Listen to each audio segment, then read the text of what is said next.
el primer proyecto de introducción a la ingeniería eléctrica, me basé en el experimento llamado Cómo hacer una pequeña lámpara o linterna, proyecto de ciencias, elaborado en el canal de YouTube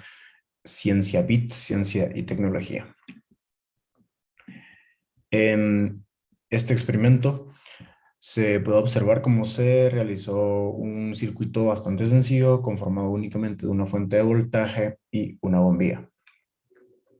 En la imagen que está a la izquierda se puede observar el circuito elaborado con una batería AA de 1.5 voltios y a la derecha con una batería más grande de 3 voltios.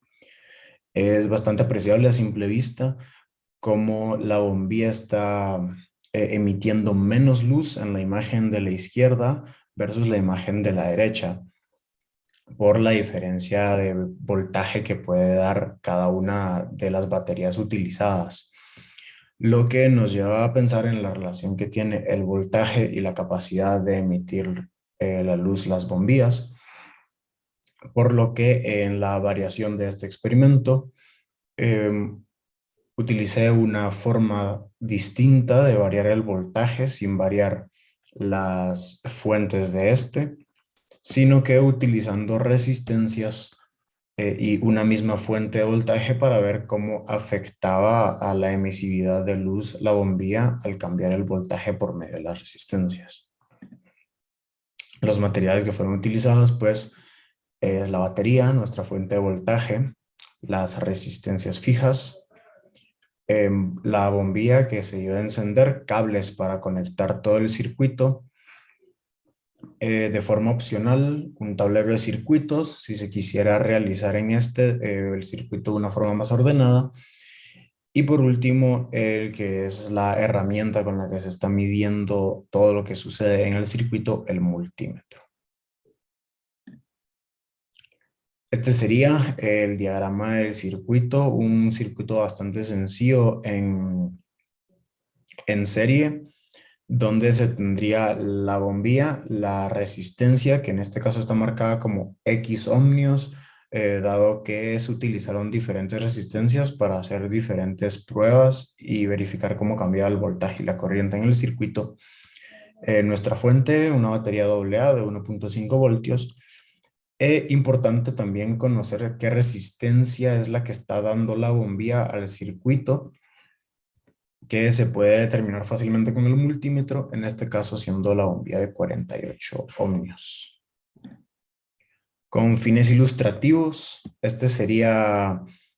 cómo se vería el circuito armado con los multímetros correspondientes para medir tanto la corriente, colocándolo en serie dentro del circuito, y el voltaje en la bombilla, que se colocaría el multímetro como en paralelo hacia donde está conectada la bombilla.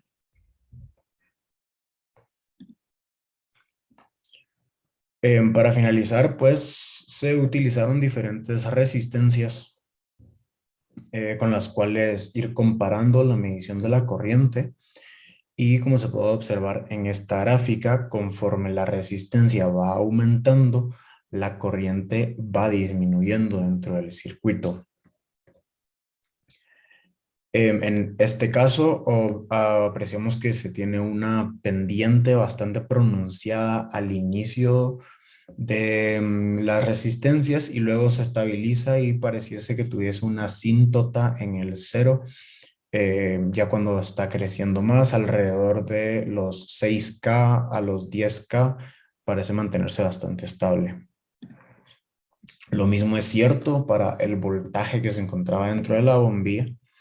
Entre más alta sea la resistencia que está dentro de nuestro circuito, pues más disminuye el voltaje, con un comportamiento bastante similar al de la corriente. Ahora, considerando que se necesita de cierta corriente para que una bombilla incandescente pueda emitir luz, observando este tipo de comportamiento que se tiene en la corriente y en el voltaje, podemos concluir que entre más alta era la resistencia que se colocaba en el circuito, era menos la luz que era capaz de emitir la bombilla, que fue precisamente lo que se observó en las primeras dos imágenes, en donde la fuente de voltaje más baja hacía que la bombilla emitiera menos luz y la más alta hacía que se emitiera más luz. Muchas gracias.